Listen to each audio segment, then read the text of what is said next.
Les matins de France Culture, Quentin l'a fait. Un lycée devenu hébergement d'urgence. Hier, la préfecture de la région Île-de-France a décidé de rouvrir un lycée du 20e arrondissement de Paris afin d'en faire un centre d'hébergement d'urgence pour des familles en très grande précarité.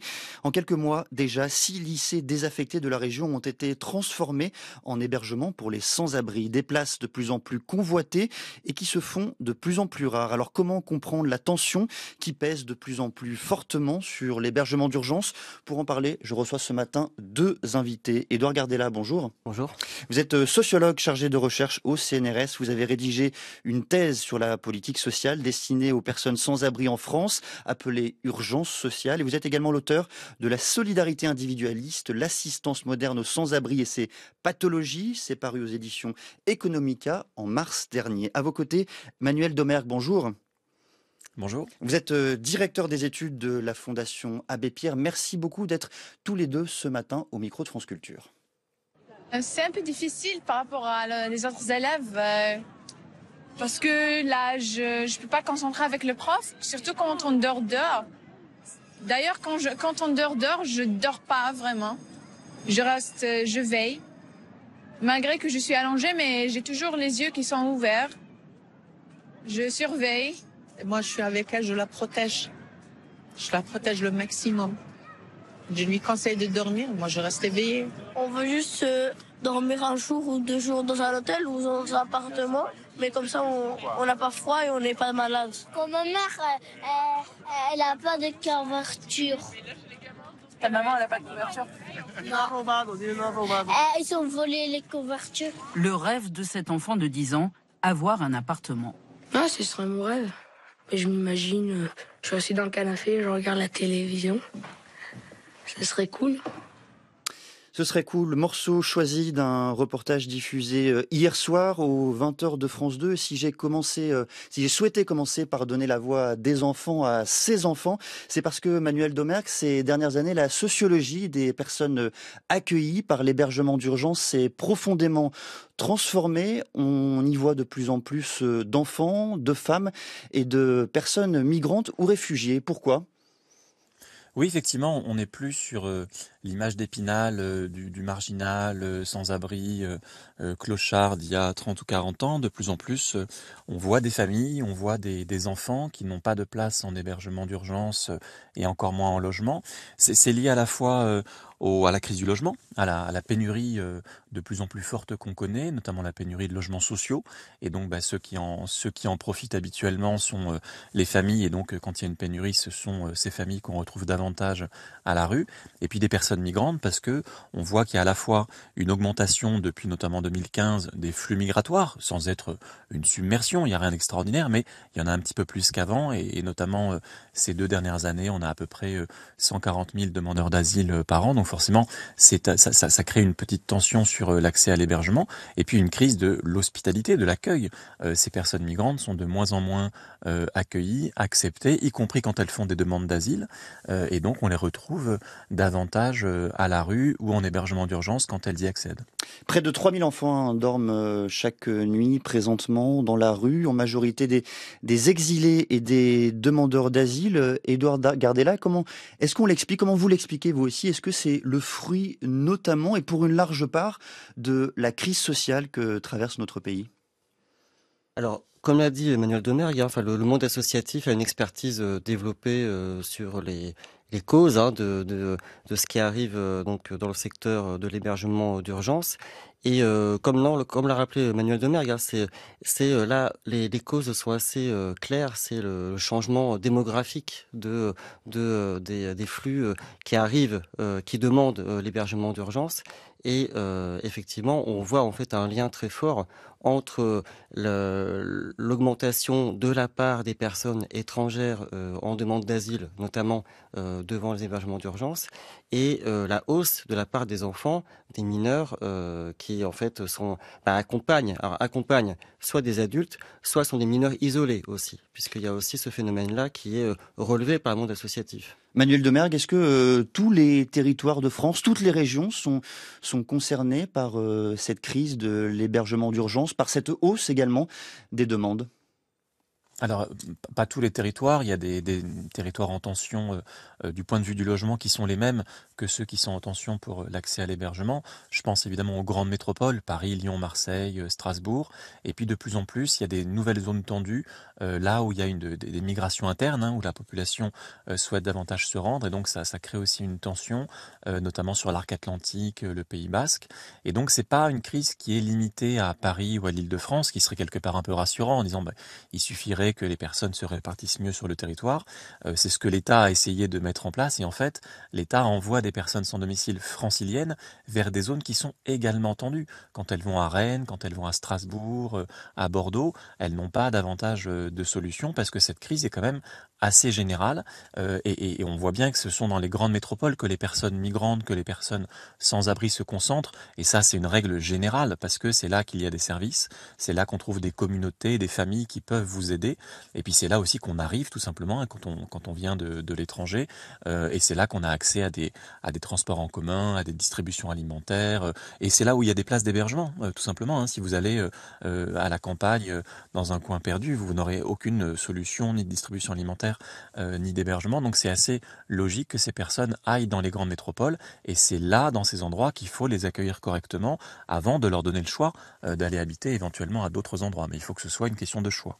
Les personnes sans papier représentent la moitié des effectifs en France de l'hébergement d'urgence, les 2/3 en région parisienne. Mais peut-être faut-il faire la différence, Édouard Gardella, entre les personnes sans papier, les personnes migrantes et les personnes qui ont demandé l'asile. Comment sont-elles traitées d'une façon différente dans le cadre de l'hébergement d'urgence ?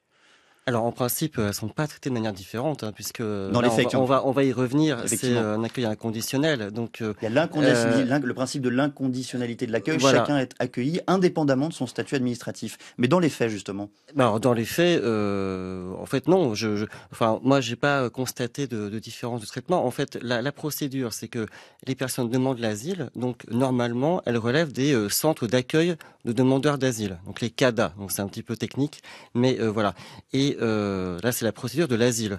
Donc, quand il y a assez de place pour les demandeurs d'asile en attendant la réponse, hein, soit elles sont acceptées en tant que réfugiés, soit en fait elles sont déboutées du droit d'asile, donc on y reviendra, hein, c'est un enjeu important de la loi immigration. En fait, elles ont de place en CADA, mais il n'y a pas assez de place en CADA. Donc les personnes sont orientées par le monde associatif vers là où il y a de la place, donc en hébergement d'urgence. Et là, effectivement, eh bien, il y a des logiques de tri parce qu'il n'y a pas assez de place non plus. Donc il y a effectivement des sélections à l'entrée des hébergements d'urgence, mais alors. Il n'y a pas, moi, j'ai pas vu, en tout cas dans mes enquêtes, j'ai pas vu de différence de traitement par les professionnels entre des personnes sans papier et des personnes migrantes en demande d'asile. À la rigueur, limite, il y avait une orientation à prioriser les personnes les plus vulnérables, notamment au service social de Paris, pour justement dire que les personnes sans papier ont le plus besoin d'un hébergement d'urgence. Donc, il y a peut-être en fait une priorisation, tendance à prioriser les personnes vues comme les plus vulnérables, donc les personnes sans papier, par rapport à d'autres personnes qui peuvent accéder au CADA, par exemple. Est-ce que les centres d'hébergement d'urgence, Manuel Domergue, accueillent de plus en plus des femmes victimes de violences également ? Oui, tout à fait. Alors, ce qui est une des rares bonnes nouvelles ces dernières années, c'est qu'il y a une prise de conscience sur le fait que dans les situations de sans-abrisme, une des causes importantes, c'est les violences intrafamiliales, les violences conjugales notamment, et que beaucoup de femmes perdent leur logement à ce moment-là, soit parce qu'elles sont mises dehors par un conjoint ou un ex-conjoint violent, soit parce qu'elles quittent d'elles-mêmes par peur leur domicile conjugal et se retrouvent à la rue. Et heureusement, il y a quelques milliers de places qui sont dédiées aux femmes victimes de violences et leurs enfants parfois depuis quelques années, mais c'est vraiment très insuffisant. Et donc on sait que la plupart des femmes victimes de violences, en fait, qui tapent à la porte de l'hébergement, vont appeler le 115, le numéro d'urgence, et vont se retrouver dans l'hébergement généraliste et qui n'est pas forcément pensé pour les accueillir correctement en termes de non-mixité, en termes de personnel formé pour accueillir ces personnes-là. Et surtout, c'est que le parc d'hébergement étant tellement saturé, il y a beaucoup de femmes victimes de violences qui se retrouvent à la rue quand elles quittent leur conjoint ou qui, du coup, ne quittent pas leur conjoint parce que sinon, ça veut dire la rue ou des hôtels sordides avec leurs enfants. Et donc, c'est aussi une des causes, indirectement, cette pénurie d'hébergement et de logement, c'est une des causes des violences conjugales. Le parc est saturé, Édouard Gardella. Et pourtant, l'État a augmenté le nombre de places en hébergement d'urgence ces dernières années. À quel point d'abord et surtout, pourquoi cela ne suffit-il pas ? Alors oui, alors ça c'est effectivement ce qu'on appelle la crise de l'hébergement. Alors peut-être pour resituer, ce qu'on appelle l'hébergement social, c'est une politique de l'État. Politique sociale d'État, contrairement à d'autres politiques sociales qui relèvent des départements. Mais c'est un point important parce que c'est pour ça qu'on met l'État au cœur en fait des enjeux actuels, notamment voilà. Effectivement, depuis 40 ans, depuis les années 1980, il y a des politiques sociales dites d'urgence et d'hébergement social. Et même encore avant, mais l'urgence sociale, c'est vraiment les années 80. Et effectivement, il y a une hausse des places, du nombre de places d'hébergement. Maintenant, on est autour de 140 000 de places d'hébergement en général. Et ça, c'est les statistiques de l'État qui le montrent. Donc ça, c'est un premier point. Donc ça veut dire que comme l'État, les services de l'État adhèrent, en tout cas, manifestent une adhésion relative, en tout cas, à cette idée d'une aide inconditionnelle. Pour toute personne, il faut une assistance pour les sans-abri, quel que soit leur statut. Bon. Ça, c'est un premier point, mais effectivement, il y a une crise donc qui est structurelle, en fait, depuis 40 ans. Il y a, en gros, c'est quoi la crise ? C'est une offre qui est inférieure à la demande. Donc, comment on explique cette offre inférieure à la demande ? Donc là, en tant que sociologue, moi, je constate déjà comment les acteurs expliquent les choses. Le monde associatif explique par différents facteurs, peut-être qu'on y reviendra ensuite, et l'État explique, lui, en fait, par une autre logique, qui est par d'autres facteurs, qui est, en gros, si je synthétise, l'offre provoque la demande. C'est-à-dire que plus l'État propose des places d'hébergement d'urgence, plus il y aura une demande. C'est la théorie dite de l'appel d'air également. Exactement, c'est l'appel d'air. Et donc, l'appel d'air aujourd'hui est mobilisé pour justement dire que ce seraient des personnes migrantes qui viendraient, donc partiraient de chez elles dans un autre pays, parce qu'en France, il y aurait des habitats qui seraient gratuits et inconditionnels. Mais en fait, dans l'enquête que j'ai pu faire, au niveau de l'État, les mal logés pouvaient aussi provoquer un appel d'air. Donc on y reviendra ensuite, mais c'est pas nouveau. Et on reviendra effectivement dans cette seconde partie d'émission sur les raisons mises en lumière cette fois-ci par le secteur associatif. On reviendra également sur les effets de la loi immigration sur ce secteur de l'hébergement d'urgence avec vous deux. Édouard Gardella, Emmanuel Domergue, ce sera un peu après 8h20. 6h30, 9h, les matins de France Culture. Quentin l'a fait. Suite de notre discussion sur l'hébergement d'urgence ce matin avec Édouard Gardella. Vous êtes sociologue chargé de recherche au CNRS, l'auteur de La solidarité individualiste, l'assistance moderne aux sans-abri et ses pathologies. C'est paru aux éditions Economica. En mars dernier, à vos côtés, Emmanuel Domergue, vous êtes le directeur des études de la Fondation Abbé Pierre. Et dans la suite de cette discussion, je voudrais que l'on se concentre un instant sur la loi immigration votée le 19 décembre dernier et ses effets sur l'hébergement d'urgence, loi immigration dont l'article 19 prévoit, je cite, que l'étranger ne bénéficiant pas d'un droit au séjour en France et faisant l'objet d'une décision portant obligation de quitter le territoire français ne peut être hébergé au sein du dispositif d'hébergement d'urgence que dans l'attente de son éloignement. Fin de citation. Manuel Domergue, à quel point cet article est-il une rupture pour la politique de l'hébergement d'urgence en France ? Mais alors sur le principe, c'est une rupture fondamentale, parce que jusqu'ici, on l'a dit, l'hébergement d'urgence fonctionne avec de l'accueil inconditionnel. Toute personne en situation de détresse a droit à l'hébergement d'urgence. À partir du moment où, avec cette loi, on dit « sauf » telle et telle catégorie, on revient sur ce principe important et du coup après on peut ajouter n'importe quel critère avec des jugements moraux, avec les personnes qui ont été par exemple qui ont un casier judiciaire, peut-être un jour on pourra dire qu'elles n'ont pas droit. Là les personnes qui sont sous OQTF, donc qui sont condamnées à quitter le territoire, dans les faits on ne sait pas ce que ça va produire parce que c'est très mal écrit, comme toute cette loi d'ailleurs. Il est dit ne peut pas être hébergé en hébergement d'urgence que dans l'attente de son éloignement. Qu'est-ce que ça veut dire ? Je pense que dans l'idée ça veut dire que quand vous avez une OQTF, vous avez 30 jours pour quitter de vous-même le territoire. Donc je pense que ça veut dire que pendant 30 jours, les personnes auront droit à l'hébergement d'urgence et plus après. Mais c'est pas très clair parce que dans l'attente de l'éloignement, évidemment, après avoir été éloigné, on n'a pas le droit à l'hébergement, mais on n'est plus en France. Donc ça, le Conseil constitutionnel va donner son avis. On verra si la loi est assez claire. Moi, je pense que non. Je pense que cet article de loi devrait être censuré. Mais on verra. En tout cas, ça donne une forme de légitimité pour que l'État vienne viennent contrôler les papiers des personnes qui sont en centre d'hébergement d'urgence pour voir s'ils correspondent à cette espèce de critères pas très clairs. Enfin, en tout cas, c'est un pied dans la porte. Ça nous pendait au nez depuis des années parce qu'on voyait bien qu'il y avait parfois des instructions illégales de la part des préfectures, par écrit ou à l'oral, pour dire les personnes sous OQTF n'ont rien à faire en hébergement d'urgence ou ne sont pas prioritaires. Et là, c'est la loi qui vient consacrer cette forme de discrimination. C'est ce que j'allais vous demander, Manuel Domergue. Est-ce que le Conseil d'État n'avait pas déjà tempéré l'inconditionnalité de l'accueil lorsqu'en 2016, à travers une décision, il avait indiqué que l'État ne pouvait être accusé de carence s'il ne pouvait pas héberger une personne déboutée ou sous obligation de quitter le territoire français ? Oui, alors il y avait cette jurisprudence très négative, après qui peut évoluer en fonction des juges, etc.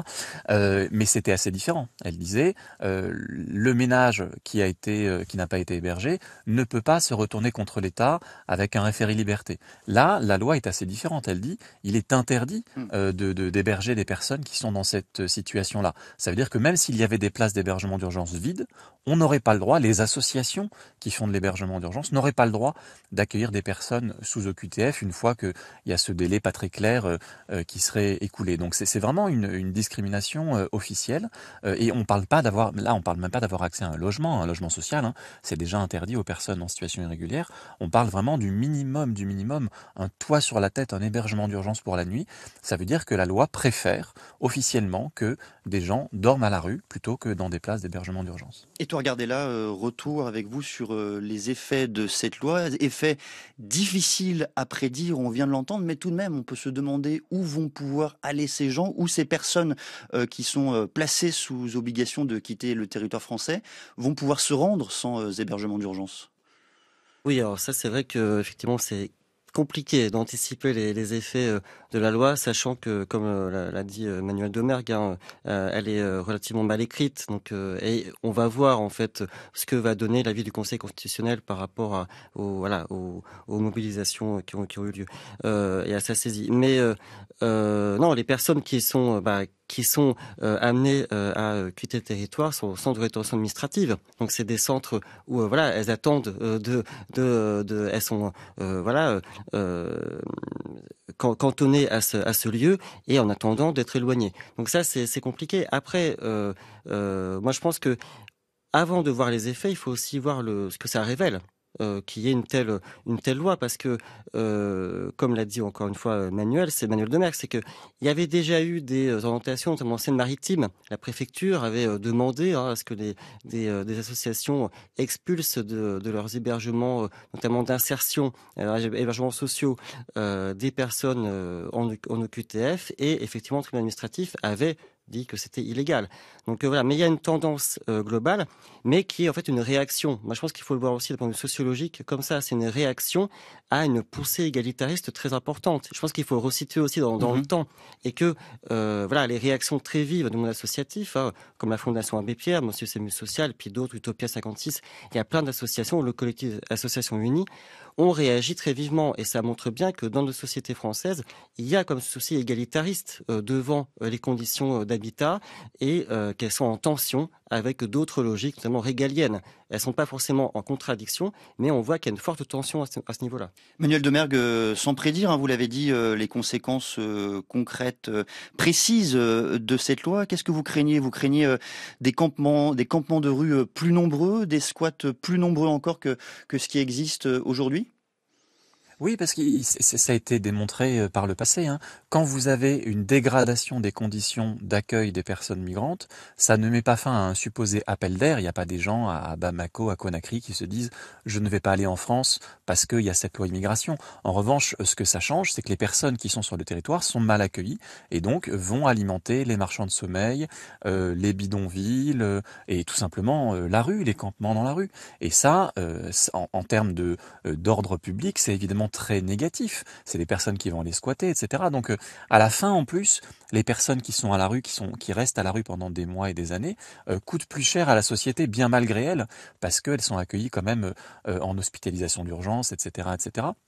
Et donc, même du point de vue purement égoïste, rationnel, cette loi n'a aucun sens. Et puis là, on parle des personnes sous EQTF actuellement. Il faut savoir que la loi prévoit que tous les déboutés du droit d'asile obtiendront une OQTF systématiquement. Donc il y en aura beaucoup plus qui seront exclus de l'hébergement d'urgence. Et puis même, cette loi s'attaque aussi aux personnes en situation régulière qui n'ont rien fait du tout, en les privant pendant 5 ans d'APL, d'aide au logement, et d'allocation familiale, et d'APA, d'allocation d'autonomie. Ça veut dire que des personnes qui ont le droit d'être sur le territoire, au nom d'une forme de préférence nationale, c'est le terme qu'il faut employer, auront moins d'aide publique pour accéder au logement notamment. Et donc ça veut dire que des personnes qui ont passé parfois peut-être des années en situation irrégulière ou situation complexe, le jour où elles ont enfin un titre de séjour, c'est pas la fin du voyage pour elles, il faut encore attendre 5 ans, un peu moins si elles travaillent, pour avoir droit à des aides qui sont aujourd'hui indispensables pour avoir un logement, notamment un logement social, et que si on supprime à une famille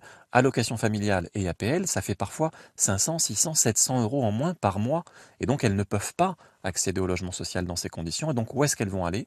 Elles vont aller dans leur famille, leur communauté, leurs amis, etc. Mais aussi des situations extrêmement graves. Donc ça a des répercussions vraiment sur l'hébergement et l'accès au logement. Et on n'a jamais vu, franchement, une loi aussi délétère, aussi mal écrite, sans aucune étude d'impact, écrite dans la nuit en commission mixte paritaire. On a là un gouvernement et une majorité qui sont totalement irresponsables. La théorie de l'appel d'air, pour y revenir, Manuel Domergue, la théorie de l'appel d'air qui consiste, je le rappelle, à expliquer que des personnes migrantes, des personnes réfugiées choisiraient la France parce que l'hébergement il serait inconditionnel, parce que l'accueil il serait inconditionnel. Vous la réfutez totalement, entièrement. Vous n'avez jamais entendu des personnes qui vous expliquaient qu'elles venaient en France pour ces raisons notamment? Non, les gens quittent leur pays parce qu'il y a de la misère, de la famine, de la guerre, elles sont persécutées, etc. Puis après, elles viennent, en fait, elles essaient de venir dans les pays où elles ont des contacts. C'est ça le principal critère, c'est vous avez de la famille, vous avez une communauté, où vous parlez la langue du pays d'accueil, et donc vous y allez, et personne fait un benchmark des prestations sociales existantes ici ou là. Et d'ailleurs, sinon, peut-être qu'elles ne viendraient pas beaucoup en France, parce que les conditions d'accueil sont très mauvaises, beaucoup plus mauvaises, par exemple, qu'en Allemagne. Donc c'est pas comme ça qu'on évite que les personnes viennent, et d'ailleurs c'est pas un objectif légitime, je trouve, d'éviter que les personnes viennent. Par contre, ce qui est sûr, c'est qu'on dégrade leur vie, et en fait on dégrade aussi la vie de toute la société, parce que une fois qu'on a mis une condition, par exemple, de travail pour avoir accès aux APL, pour les personnes étrangères en situation régulière, qu'est-ce qui empêchera ensuite que le gouvernement, dans quelques années, dira les APL c'est pour les bons citoyens, et donc même pour les Français, il faut peut-être avoir travaillé X années dans les dernières années, etc. Donc on voit bien que cette dégradation des droits qui commence par les étrangers peut aussi finir par toucher les personnes françaises. Ce qui est frappant, Édouard Gardella, lorsqu'on approche la politique de l'hébergement d'urgence, c'est que la responsabilité de l'État semble particulièrement ambiguë. D'un côté, notamment dans la période d'hiver, qui s'étend du 30 novembre au 30 mars, l'État va chercher à ouvrir des places, à accroître le nombre de places en hébergement d'urgence. Et durant la période estivale, il va procéder à des expulsions nombreuses, parfois par milliers, l'été dernier, comme le pointait la Fondation Abbé Pierre. Comment comprendre cette position de l'État? Quelle est-elle dans le fond? Oui, alors ça, c'est une vieille politique qui, encore une fois, date de 40 ans au moins. C'est ce que les associations ont dénoncé comme étant la politique du thermomètre. Alors, c'est en gros l'idée que l'État va être solidaire plus quand il fait froid. Alors, pour éviter d'ailleurs des risques de mort qui sont avérés d'ailleurs. En fait, la mort des sans-abri n'arrive pas que l'hiver, elle arrive aussi pendant l'été. Donc voilà, donc ça prouve qu'il y a un décalage entre l'objectif et les moyens utilisés. Et donc pendant l'hiver, il y a une augmentation du parc, du nombre de places d'hébergement d'urgence. Et effectivement, alors quand on dit hiver, c'est du 1er octobre au 31 mars, c'est la période dite hivernale, pendant laquelle les expulsions sont en principe interdites aussi au niveau du logement.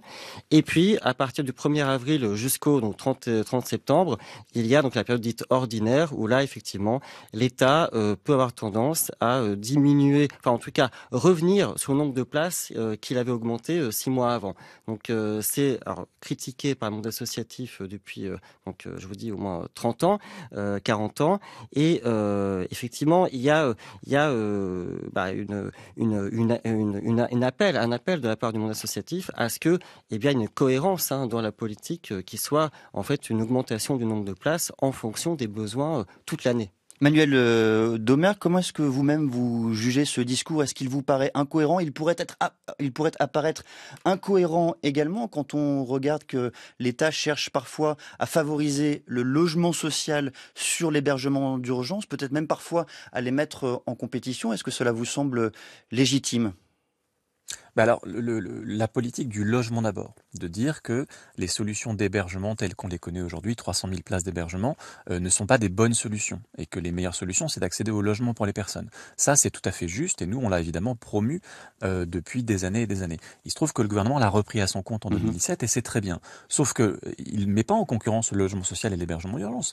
Il attaque l'hébergement d'urgence et il attaque le logement social encore plus fortement depuis 2017. Je rappelle que le logement social a subi une ponction de 1,3 milliard par an, et ça continue encore aujourd'hui, a subi une hausse de la TVA, et sans surprise, la production de logements sociaux a chuté en France. On est maintenant à la 4e année avec 2023 en dessous des 100 000 logements sociaux produits par an. On était à 125 000 au début du quinquennat, il en faudrait beaucoup plus. En début du quinquennat, il y avait 2 millions de ménages en attente de logement social. Aujourd'hui, on en a 2 400 000. Et donc c'est ça le vrai facteur de la pénurie d'hébergement, c'est que les personnes devraient aller vers un logement et faute de logement se rabattent sur l'hébergement d'urgence qui n'arrive pas à répondre à tout le monde. Mais dans l'urgence, l'hébergement, il est aussi utile parce qu'on sait bien que c'est pas là en 2 semaines qu'on va réinventer une politique du logement, ça prend du temps.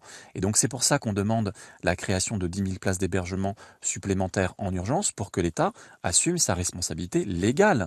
L'État n'a pas le choix, logiquement, il doit héberger les femmes, les enfants, les hommes qui sont à la rue. Il y a 2000 enfants qui appellent le 115, dont les parents appellent le 115 chaque soir, aujourd'hui sans solution. C'est un scandale absolu. Ce sont des parents d'élèves, des enseignants, un député qui ouvre sa permanence parlementaire à Tours, Charles Fournier, pour héberger des enfants à la place de l'État. C'est anormal, c'est absolument anormal.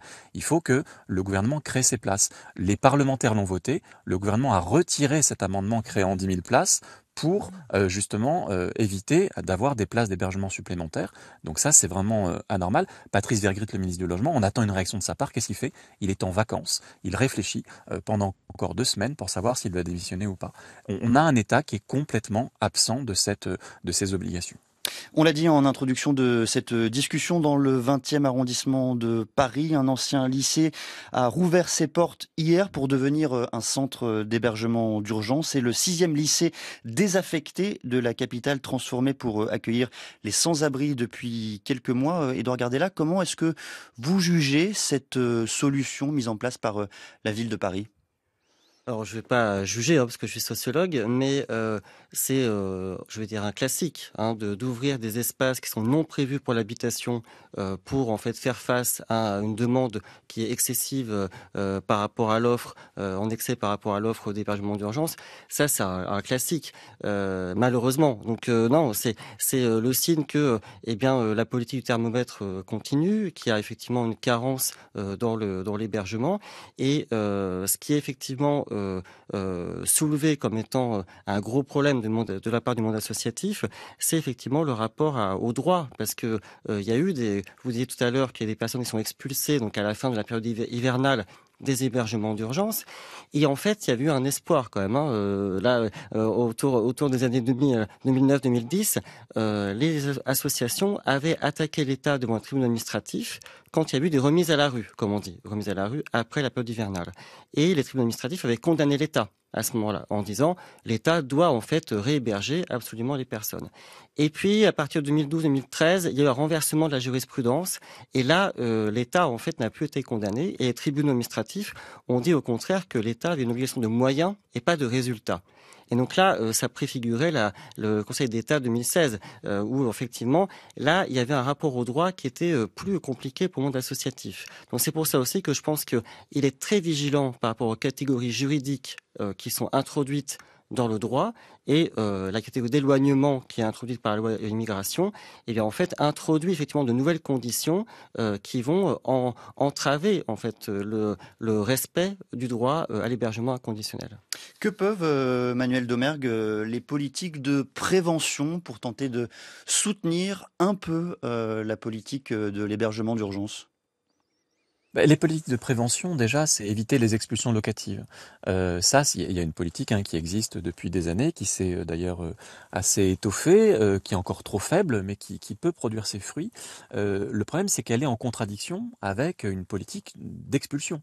Et ça, on l'a vu avec la loi dite Kasbarian-Berger, dite anti-squat, qui a été votée à l'été dernier, qui en fait a pour objectif d'accélérer les expulsions locatives des ménages qui sont en impayés. Et donc, on voit bien qu'il y a une contradiction au sein de l'État. C'est la même chose, par exemple, pour les bidonvilles. Il y a une politique de prévention pour résorber les bidonvilles en allant vers le logement pour les personnes qui habitent dans ces bidonvilles. Et en même temps, il y a des préfets qui ne respectent pas les instructions nationales et qui expulsent sans concertation, sans alternative, des personnes en bidonville qui sont donc encore plus précarisées. Donc oui, la vraie prévention, c'est d'avoir une politique du logement, d'avoir du logement social, d'avoir des revenus pour les personnes, parce qu'évidemment, quand vous avez un RSA qui est d'un niveau de 600 € par mois pour une personne seule, c'est totalement insuffisant pour se loger, pour manger. Donc il faut une politique de minima sociaux à des niveaux plus importants, une politique d'APL, des aides au logement qui permettent aux gens avec des bas revenus de payer un loyer. Tout ça, c'est une politique qu'on avait il y a quelques années un petit peu plus ambitieuse qu'aujourd'hui. Elle n'était pas parfaite évidemment, mais qui a été attaquée fortement depuis 2017. Chaque année, les mesures prises par les différents gouvernements depuis 2017 aboutissent à 4 milliards d'euros de coupes dans les APL. C'est des montants qui sont faramineux et qui ont des répercussions petit à petit, pas toujours très visibles, mais sur la difficulté d'accès au logement. Vous avez mentionné à plusieurs reprises, Manuel Domergue, la figure du préfet dans la politique de l'hébergement d'urgence. Si je vous pose la question d'une façon un peu directe, est-ce que le préfet, représentant de l'État dans les départements et dans les régions, est l'adversaire des associations en matière de politique d'hébergement d'urgence ? Non, pas du tout. Il ne devrait pas l'être, en tout cas. Et dans bien des endroits, on travaille au quotidien entre les services de l'État et les associations et les collectivités locales qui ont leur rôle à jouer, malgré tout, même si c'est une compétence d'État.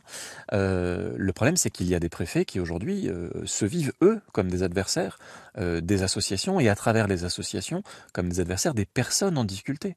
Et là, on est dans un changement total. Je pense notamment au préfet dans le Pas-de-Calais, à Calais, et les préfets, c'est pas une personne, c'est depuis des années, qui, toutes les 48 heures, vont voler les couvertures, lacérer les tentes et expulser les personnes qui dorment sous des tentes. Donc, est-ce que c'est ça le rôle de l'État aujourd'hui ? C'est de rendre la vie impossible à des personnes qui n'ont rien fait de mal, qui ont juste une absence de logement, d'hébergement. Donc, il y a vraiment un changement de pratique parfois pour certains préfets qui sont très inquiétantes.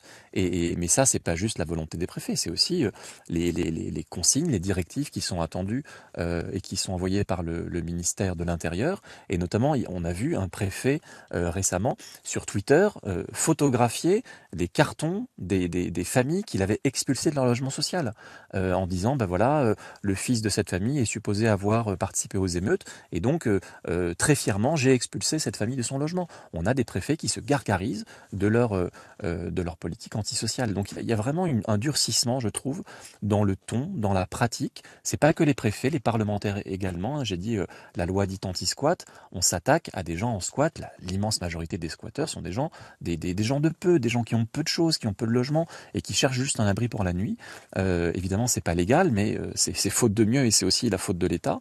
Et ils sont dépeints comme des délinquants, des criminels. Et c'est la faute des parlementaires, du ministère, aussi parfois de certains médias un peu racoleurs qui érigent les mal logés, les pauvres, en ennemis, en fainéants, en étrangers délinquants. Et c'est toute cette absence de fraternité, quelque part, qui doit nous alerter, parce que c'est, quelque part, la société tout entière, par ses élites en particulier, qui bascule dans un sens extrêmement inquiétant. Édouard Gardella, quelle analyse faites-vous vous-même comme sociologue de l'opposition, des frictions qui peuvent apparaître entre les associations d'un côté, le corps préfectoral, alors pas tous les préfets, mais une part du corps préfectoral dans les territoires sur ce sujet de l'hébergement d'urgence? Non, mais c'est le signe effectivement qu'il y a une déconnexion de certaines élites administratives par rapport aux réalités du terrain, un manque de dialogue, en fait un manque de coordination entre les groupes sociaux, entre les groupes renvoyant à l'État au niveau local, au niveau central, et le monde associatif qui est justement sur le terrain avec des professionnels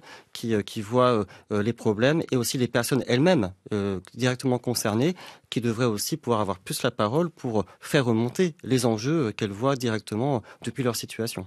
Vous évoquez dans vos travaux un droit à habiter. Un droit à habiter, qu'est-ce que cela signifie? Qu'est-ce que ça représente surtout comme changement de philosophie? C'est en fait une forme de dire que le primat, c'est les droits individuels. Et donc, c'est ce que demandent aussi plein d'associations. Hein. Donc, on est des sociologues avec voilà, des collègues, Pascal Pichon notamment, mais pas que. Et en fait, on reprend ce qu'on a vu sur le terrain. C'est plein de professionnels qui vont essayer d'améliorer les conditions d'habitat, notamment en hébergement social, urgence, mais pas que, et pour tout le monde, donc y compris pour les personnes qui n'ont pas accès au logement, notamment les personnes en situation irrégulière. Donc, c'est l'idée qu'il y a des conditions de dignité, en fait, que de dignité est centrale pour voir que les personnes doivent pouvoir habiter quelque part, quel que soit en fait l'habitat considéré. Manuel Domergue, en quelques mots, passer de loger à habiter, ça vous semble aussi important? Oui, bien sûr, parce que pour être bien logé, il n'y a pas simplement besoin d'une boîte logement, il y a aussi besoin de s'approprier ce logement. Le logement, il s'inscrit dans des réseaux sociaux, il s'inscrit dans un urbanisme, dans une ville, il faut des services publics, etc. Donc, c'est pas simplement offrir à chacun un logement, il faut un bon logement que les gens puissent choisir, parce que le fait d'habiter, c'est aussi d'avoir choisi l'endroit où on habite. On peut pas juste envoyer des gens comme ça n'importe où pour avoir un logement. Et ça, c'est vrai que c'est une politique qui doit être reliée à d'autres politiques publiques et pas simplement des politiques de logement. Merci beaucoup à tous les deux. Édouard Gardella, je rappelle que vous êtes sociologue et chargé de recherche au CNRS, auteur de La solidarité individualiste, l'assistance moderne aux sans-abri et ses pathologies. C'est paru aux éditions Economica en mars dernier. Manuel Domergue, vous êtes directeur des études à la Fondation Abbé Pierre. Merci d'être venu au micro de France Culture évoquer la pression mise sur l'hébergement d'urgence. Il est 8h44.